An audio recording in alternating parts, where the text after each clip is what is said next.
Covid കഴിഞ്ഞുള്ള ക്രിസ്മസിനെ മധുരം നിറഞ്ഞ ആഘോഷമാക്കാനൊരുങ്ങി വേങ്ങരയിലെ ഫ്രെഡോ കേക്ക് ആൻഡ് കഫേ. രുചിയിലും കാഴ്ചയിലും വൈവിധ്യത്തിലും പുതുമ തീർക്കുന്ന കേക്കുകൾ ഒരുക്കാനുള്ള മധുരക്കൂട്ടൊരുക്കി കാത്തിരിക്കുകയാണവർ.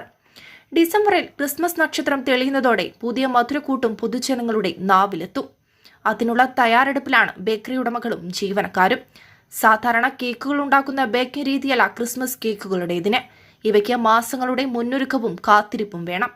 തേൻ, വിവിധ തരം ഡ്രൈ ഫ്രൂട്ടുകൾ, പഴങ്ങൾ ഇവയുടെ ജ്യൂസുകൾ, പാൽ, കണ്ടൻസ് മിൽക്ക് എന്നിവ പ്രത്യേകം അളവിൽ കൂട്ടിക്കലർത്തി 1.5 മാസം സൂക്ഷിച്ചു വെച്ചാണ് കേക്കുകൾ ഉണ്ടാക്കുന്നത്.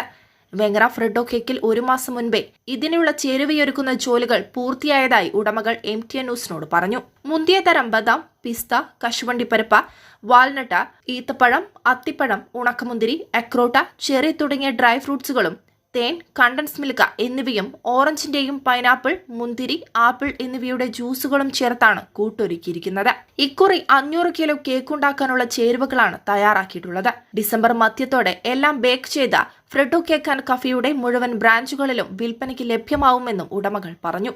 നേരത്തെ ലോകകപ്പ് ഫുട്ബോളിന്റെ വരവറിയിച്ച വേൾഡ് കപ്പ് മാതൃകയിൽ പടുകൂറ്റൻ കേക്ക് ഒരുക്കിയും ഫ്രെഡോ കേക്ക് ആൻഡ് കഫേ ശ്രദ്ധ പിടിച്ചുപറ്റിയിരുന്നു. News desk MTN news.